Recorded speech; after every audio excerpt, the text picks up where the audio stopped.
All right, what is going on, everybody, and welcome back to the greatest combat sports and culture show in the entire universe, the Fight Podcast. We've had a eventful weekend, to say the least, man. Usually I'm hyped to talk about these fights and whatnot. I can't lie, man. I came in this morning dragging my feet, but it is all to the good. This is episode 232 of the greatest combat sports and culture podcast. Again, for those who do not know, I'm the Underground King, SERG Vicente, and today we're gonna have some fun, man. I always bring some fun guests on the show, man, and today is no different. The dude I'm bringing on today, man, this dude is one of those guys that loves the sport of MMA, okay? So much so, this dude lives and breathes it, all right? He is the creative director. He's also an agent at Dodge Sports. All around dope dude, man. I'm so happy to have him on the show. Welcome to the show, man. We have my boy, Joey TORRES. Joey Fights. Welcome to the podcast, man. What's going on, bro? Not much, brother. Thank you for having me. Absolutely, man. Absolutely. Well, look, man, thank you for joining the Fight Podcast. You, my friend, go ahead and represent some really, really dope fighters. We got Andre Ewell. You have, Nicholas Maximov. So much more going down there, man. How did you guys get into the business of MMA? Because we all know about the fights, we all know about the promotions, but there's legitimately a business of MMA, and you have jumped into it with your partners and stuff, man. What was it about MMA, and how did you get into this venture? Yeah, I think it started really early on. When I was doing my undergrad in New Hampshire.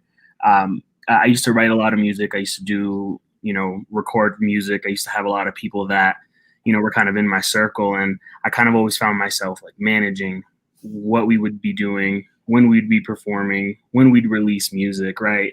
And it kind of started, my passion kind of started there as far as like the management side of things and the business side of things go, because I was always kind of, the person actually doing the stuff, right? Like the main person. So I kind of took a few steps back to after I graduated. I went back to school, and I've always loved the sport, man. Like, if I'm honest, I started with WWE when I was young. Man. Monday Night Raw, right? SmackDown. I still watch it here and there because I have a few friends in the business. That's what's up, man. But I'm not gonna lie, man. I'm starting to finally get myself back into it because I think all of us started young watching, pro wrestling. I'm starting to slowly get back into it. We got a lady who comes on the show, man. Her name is Drea. She comes on from time to time, and she's our fight person, our pro wrestling person. So I'm working on it, bro. I'm working on it. I love it. No, it's. I think like you have to appreciate it, right? You got to appreciate the specific art that it brings to the table, the entertainment aspect. Absolutely. But in no way less. In no way are they any less of an athlete. Never throw shade at them like that. Nah, not at all. Yeah. It started there, man. It started there, and I got really into it. I got really into MMA when I was younger in high school. GSP, the GOAT in my eyes. I've always no arguments here, bro. None. He's the man. I mean, just super humble, right? I think Matt has brought on a lot of Canadian athletes that kind of are like him. If you really think about it, their attitudes, the way that they fight, their humbleness. That's what's up. And yeah, man, it all started there. It started way back in the days, and once I graduated, from USC, I was like, you know what, I'm done wasting time. I'm done not doing things that I'm passionate about. And man, I really just jump-started my career the minute I graduated. It was quite wild and quite quick how it all happened.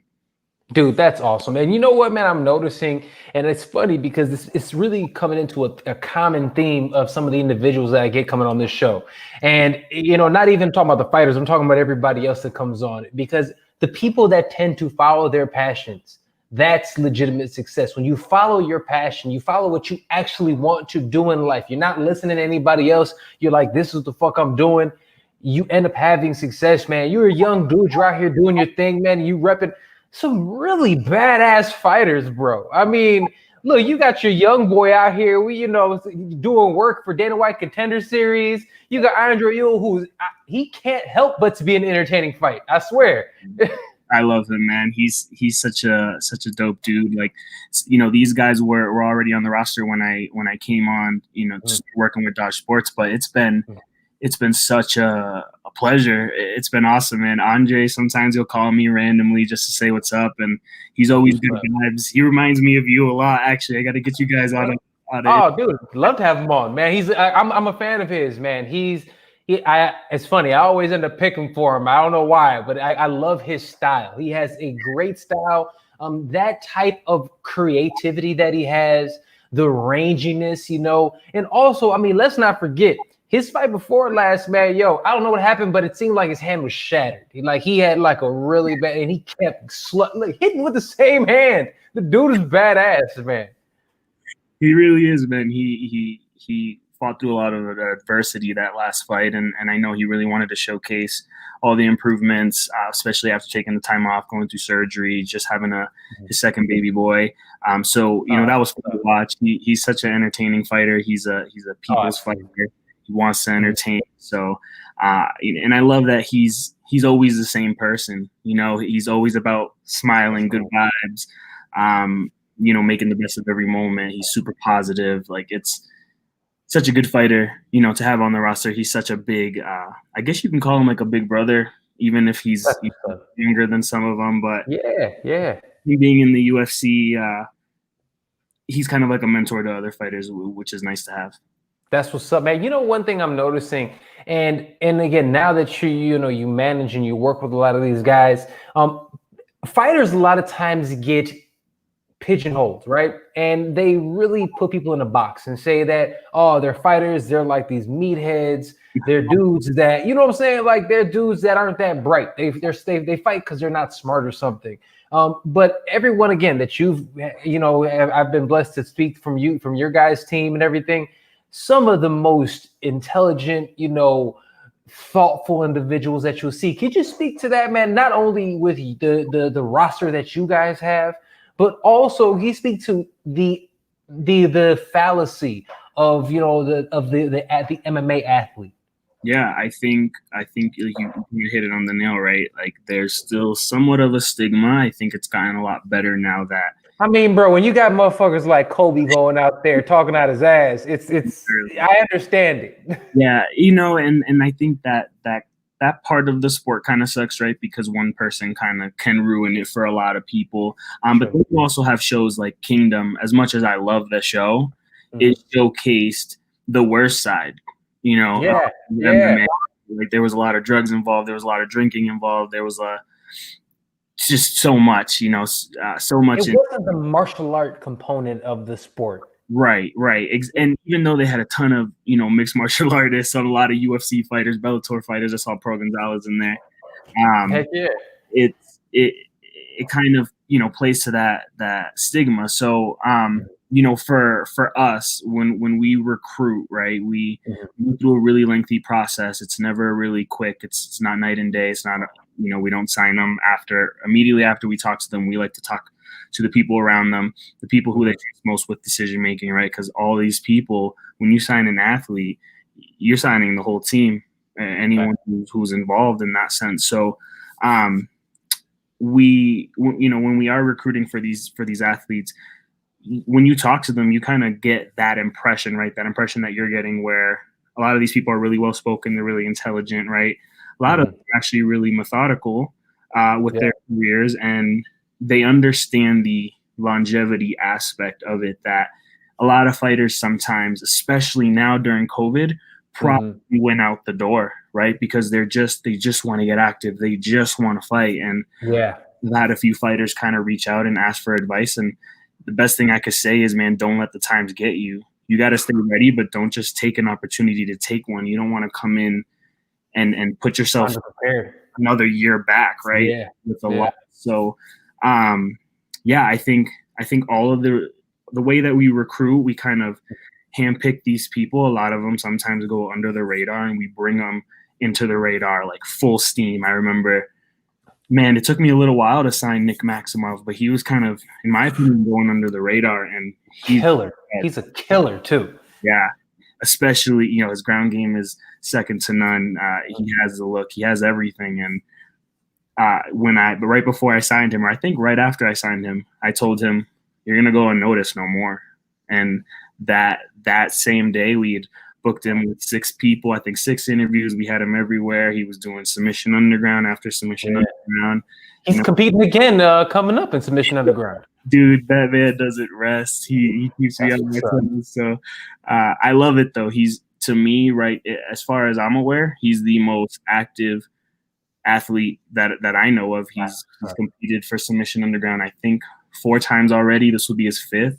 We had LFA not too long ago, and we'll likely have LFA again very soon. Nice, man. I love that, dude. And I love how, you know, your athletes are all staying active, because I'm noticing it, and you're seeing them everywhere too. I'm seeing them in LFA. I'm seeing them Submission Underground. You're seeing Dana White 2's in that Contender Series. You're seeing them in the Big Show. Yeah, like I've seen your athletes everywhere, and it's really dope to see, man. You made a point, man, especially talking about COVID specifically, right? And we're still in a fucking pandemic, man. It is crazy. You still have, you know, now we're going back out to, I'm gonna throw these big air quotes up, Fight Island, you know, we talk about that. But how has it been for you and, you know, your team really managing these guys during COVID, making sure they're not, you know, just taking those crazy chances, making sure they're still training the way they need to be training and preparing the way they need to be preparing, while still getting them on these big platforms? How has that been, you know, how, and from your perspective? Yeah, I think, you know, I said this I think the only other interview that I've ever done, I kind of mentioned, you know, this being a really creative time. We're gonna get you out here more regularly, bro. Don't even get it twisted. We go, yeah, heck yeah. We gonna make this a regular thing. Don't even get it twisted. It's all good. I'm gonna get used to it. I'm gonna get better. But you're doing great, bro. Yeah, thanks, brother. So yeah, you know, I was telling them this is a really creative time. I think when things like this happen, when pandemics happen, or when big things happen in the world, that kind of hinder moving forward in any way, shape, or form in life, you get these creative avenues that start coming together once you really start to sit down, wrap your head around what's going on, and progressing. Yeah. So with that being said, you know, we've been on top of it since day one.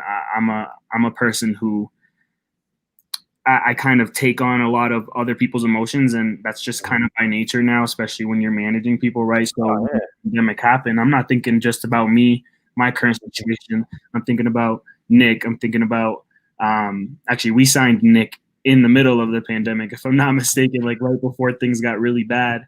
Man, you know, you're thinking about all that, right? You're thinking about when's the next time they're gonna fight, what kind of jobs they have right now that are getting them by while they're chasing their dreams. Are they still there? Are they gone? So, you know, all that kind of people don't think about that aspect of it. They don't think about, because I mean, these guys aren't just getting paid strictly from fighting. They have to do other things, especially if you're not one of the big names. Not everybody is getting fucking Puma deals like Adesanya, you know, which salute to him. I'm happy for that man, you know. That's a big deal. But everybody else still, especially when you're coming up and grinding, you got to do different things. So, I mean, for you guys to even have that in mind, to be like, look, fam, I mean, and I know for a fact you have, like I said, Clybourne, you know, cannabis company. They're, you know, hey, I'm not mad at them at all. You know, they're part of Nut Club also. So being able to do that and you know, cast that wide net for your guys, man, it seems really dope. Speak a little bit more to that and finding specific things for your specific athletes. Like, how do you guys determine those things?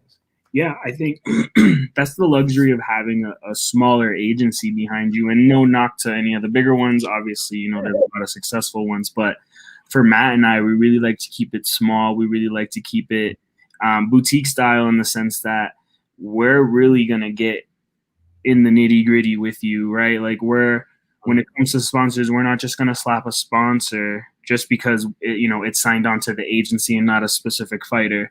Every single fighter kind of has their own little approval process. But what's really important, you know, kind of like what you mentioned, is making sure that it's specifically for them, and that they're willing to, you know, promote the brand with no concerns. So, you know, when it comes to like reaching out to sponsors, I mean, you got to think about what's going to help with these fighters' careers, what products are going to help with recovery, right? which ones do they like specifically more for leisure or pleasure, and you just kind of tackle like one by one. So, with Claiborne specifically, shout out to them. They've salute to them. Fantastic product. yeah, I bet. I'm not in Cali, so I don't know, but Nick really loves them. They've been extremely awesome to him. Whenever he needs anything, it's really unprecedented for a cannabis company to have a partnership, right, with a MMA athlete, but especially even on the regional scene, right? So, no kidding, yeah. It's really important, for me being the creative director, how I market each individual athlete to whatever it is, whether it's an interview, right? Like whether it's a company, I have to kind of just custom nail it for each individual one. And it's all, you got to get to know these guys, right? What makes them happy? What makes them tick? Who motivates them? So in that whole feeling out process where I'm getting to know these guys, we start to feel out, what companies they like, what are they willing to promote, all that good stuff. And we've been really blessed. We have a lot of partnerships, sponsorships, new ones that are signing on again, and we hope to announce a few more soon. We actually just got a shoe deal. Oh shit, that's what's up. Good, man. Look at these dudes, man. I love that. I love how it's something that it seems like you guys are constantly pushing for your athletes. And all of your athletes, again, that I've spoken to, man, these guys are very happy. And it's cool to see because you always hear about the agents and management teams, specifically in combat sports, taking advantage of athletes. And you hear the horror stories with the Don Kings of the world and stuff, and you hear all this access nonsense.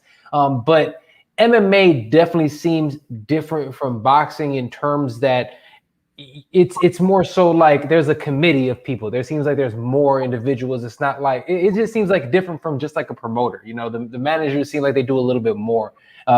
Maybe you can speak to that, but from the outside looking in, it seems just MMA, the people care a little bit more.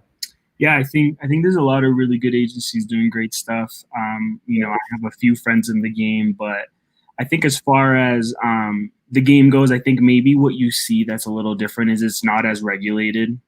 And maybe as other sports, right? Like with the NFL, it's very regulated.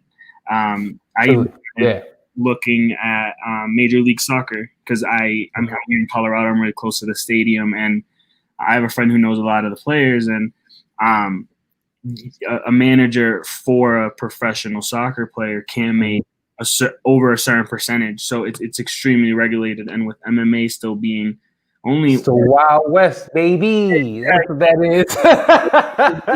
For the UFC, right? So if you think about that, there's a lot of opportunity for a lot of agencies. Yes. But that also means there's a lot of frauds and there's a lot of snakes, right? And I think it just comes with the territory, it comes with the game. As long as you stay focused on what you're supposed to be doing, and that's right. Getting opportunities for your fighters, making sure they're active, making sure your relationship is tight, then all that stuff kind of you just block it out. But I think that's probably why you see that. It's still younger, so you'll see as the sport continues to evolve, as it continues to hit even more mainstream, levels, you'll hopefully you don't see managers like that, but managers like that definitely make my job a lot harder, I'll tell you, just because skepticism comes when you first reach out, and it's like I know managers sometimes, and it's like, man, just hear me out. right Well, look, man, I think you guys are definitely on the right track. You can tell you actually give a fuck, which is, I think should be number one for anyone who represents anybody, man. So I think that's amazing. All right, man, let's switch gears a little bit because look, man, it's the Fight Podcast. Like I love what you're doing, but let's talk about some fights, bro. Let's talk fights. Throughout quarantine, obviously there's been a bunch of fights, and I think UFC is leading the charge in terms of quality events. I'm talking about in all sports, they're kicking ass right now. What has been your favorite event of the year so far? Ooh, my favorite. You know what? Here, I got one. Just give me your top three, because a lot of times it's hard to pin down one. Give me the top three that you've been like, yo, those fights, whew, what was that? Man, we've been in a pandemic now since January. I swear to God, You know what's it feels crazy so is long. before the pandemic happened, I was at McGregor Cowboy. I was there live. Oh man. Probably caught COVID, but man, there've been so many good fights that if I have to think, I mean, what's that dude, the Russian guy most recently against GM3? Oh, you talking about what's his name? Wild. Yo, yeah, dude, Chimaev is out there whooping as something crazy. He looks like an animal. He does, and every time he's been out there, he's been really entertaining, man. I'm in Colorado now, but I'm originally from Massachusetts. Okay. Got some good boys out there. And Calvin is like my Tom Brady in the sport. Even though I don't manage him by any means, but I've met him a few times, and he's dope. Any fight, I know he recently knocked out. Who did he knock out? With the just knocked out Jeremy Stevens. Jeremy Stevens, yep, that was phenomenal fight. Crazy. A lot of the main events always deliver, but I'm really just being the way that I am. I tend to really focus on the mid card a lot. Just because, when before I started managing, I started the Scrap, which is a news hub, a creative news hub. We expanded in a whole year. We have like 20 writers all over the world, and so I guess I don't even know where I'm going with that, but we man, go ahead and get that plug in, man. I'm here for it. we cater to the people who don't get as much shine as they should. I think it's important for the sport, not just interviewing UFC fighters, right? You got to interview the guys that are gonna be the stars tomorrow, and you get them early, man. That is so much more fun to me. But man, who else? Rise too. Who else has fought? Help me out here. Well, we had the fights with what's it called? Tony Ferguson and Justin Gaethje was a nuts fight. It was a badass fight. You have that. I mean, honestly, the person that the heavyweight title fight was a great fight with Stipe and DC was a great fight. Rose and Jessica, that was an amazing, way better than I thought it was, especially after the way Rose, I thought was going to come in here and just destroy her. And she was on the way to doing that. But, man, Jessica Andrade's power is something else, man. Yeah. And she's moving up. I think she's going to 125 now. Look, man, all these women at 125 need to either go down to 115 or go up to 135 because the champion there will not be beat, okay? Oh, I know. Shevchenko is – I don't know how you felt about this. I had Shevchenko beating Amanda Nunes the last time, and I didn't even think that fight was that close. I think Shevchenko is the best female fighter on the planet, hands down. I remember, I don't know if it was the first or the second, but I remember she definitely won, or at least I thought she won. What's the second fight? The first one was we could debate it. The first one was debatable. The second one, I had Shevchenko. Yeah, man, that's tough. But what is nice to see is the women's divisions really kind of starting to like solidify their, I guess, upper echelon, right? Yeah, there's a lot of vets in the top 15, but and some that deserve to be there, but there's a lot, man. Dude, 115 right now, I think is just as stacked, if not more, than men's 155. Oh yeah, dude. For anybody in 115 from champion to 10 could literally compete and win that title any day, which is something that's unheard of in MMA. It's crazy when you see a weight class that stacked, and those girls go after it, man. They do, man. I enjoy watching the women fight. I love watching Jazz Delicious. She's on the roster. She's a beast. She's one of my favorite fighters to watch. Unfortunately, the last time out didn't go her way, but I feel bad for whoever signs the dotted next. That's what's up, man. All right, let's go to this.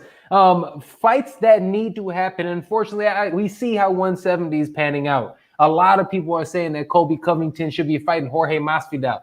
I personally think he needs to be fighting Leon Edwards or somebody like that next. Yeah. For you, what is the most anticipated fight for the rest of 2020? The most anticipated fight for the rest of 2020.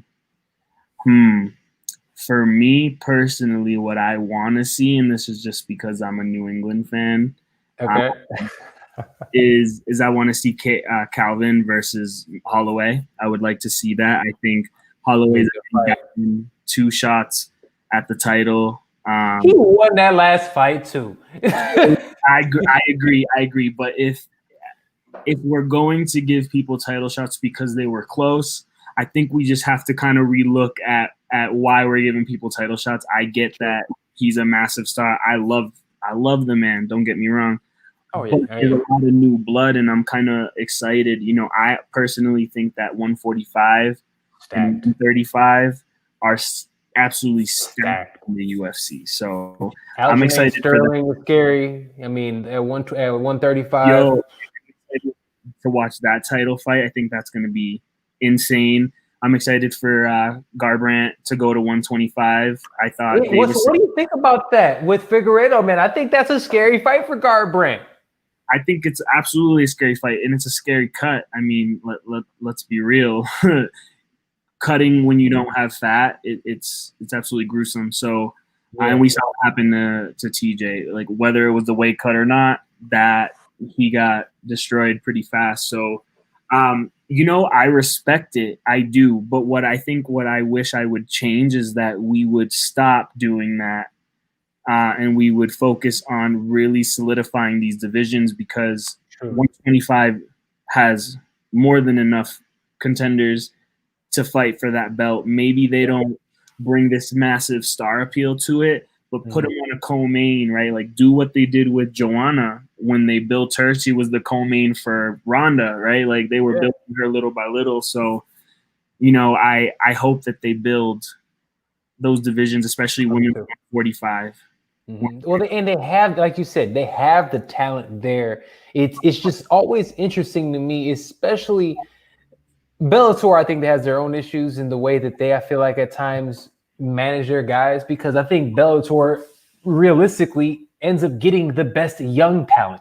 I think Bellator does an amazing job. Scott Coker, I mean, look at the young crop of dudes. Everybody from Ricky Bandejas to, you know, even, I mean, Sergio Pettis now, you know, over there. There's such young killers over there.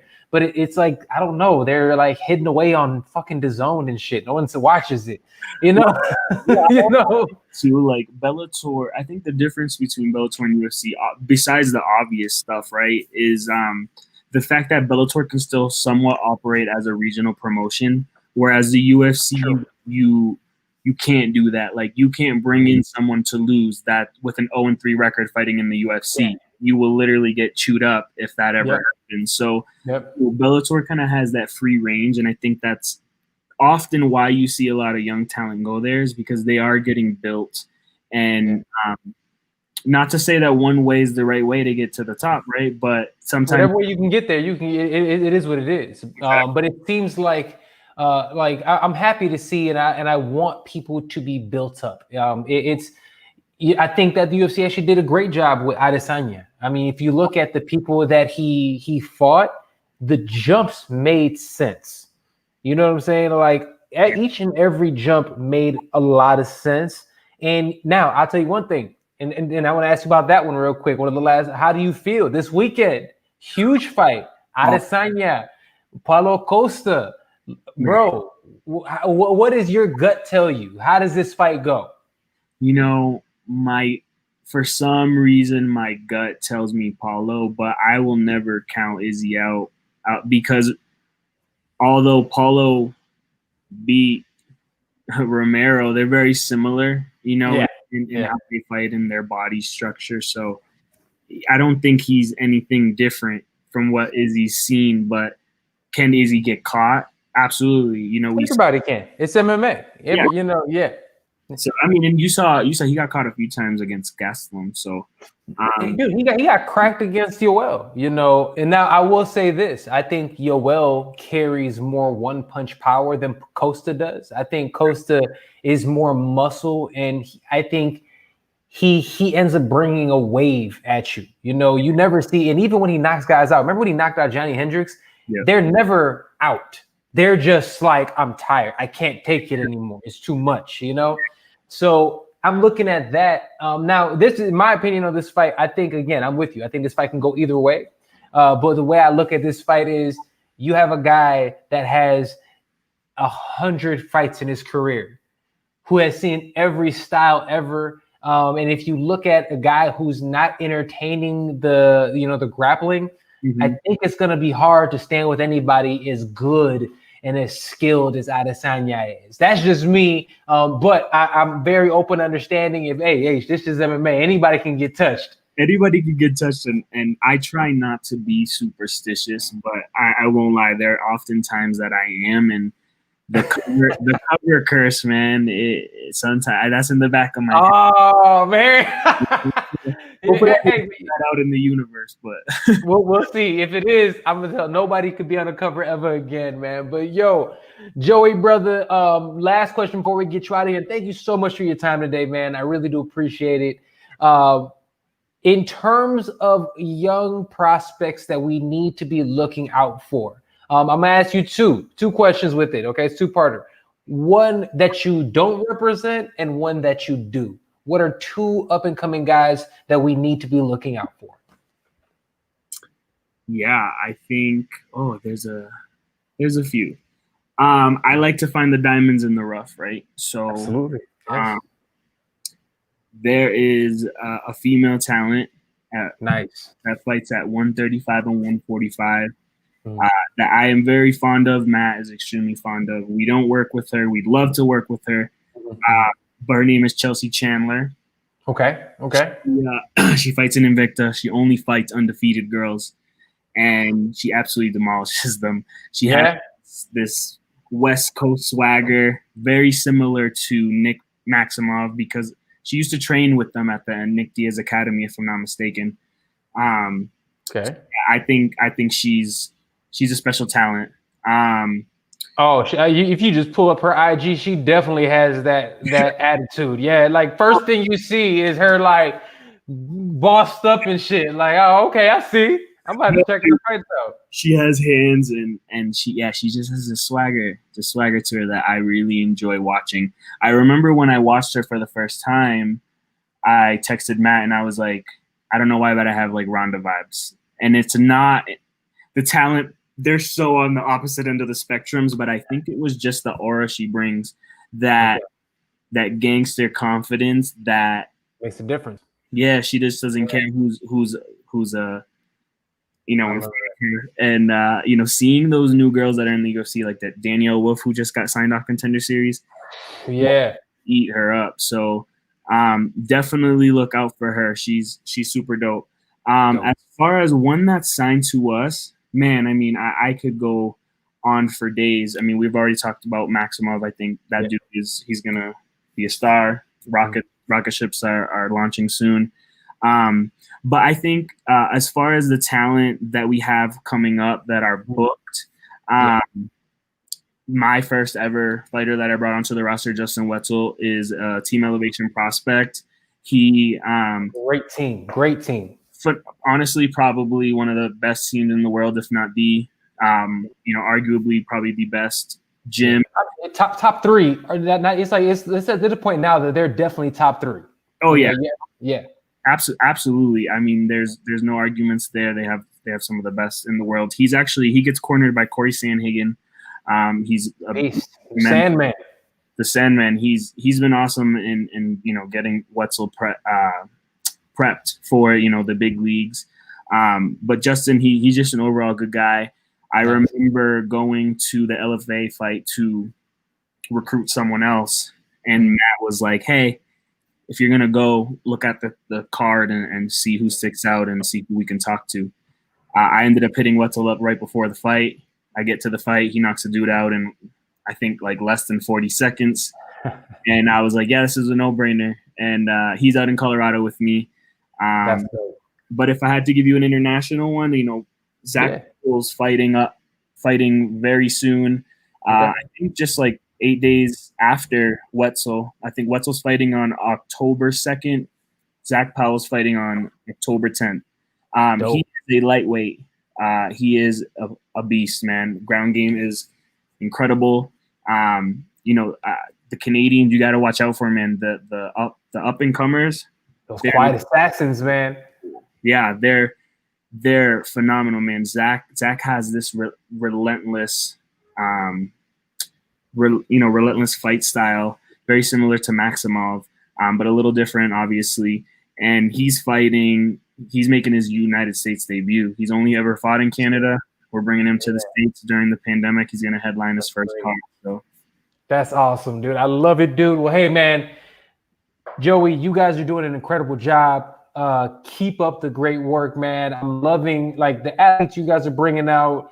I'm seeing them everywhere. They're kicking ass. And salute to you and everybody over at Dodge Sports, man. Thank you so much, man. So, Joe, real quick, brother, where can they find you? Yeah, you guys can find me on social media. It's at Joey Fights.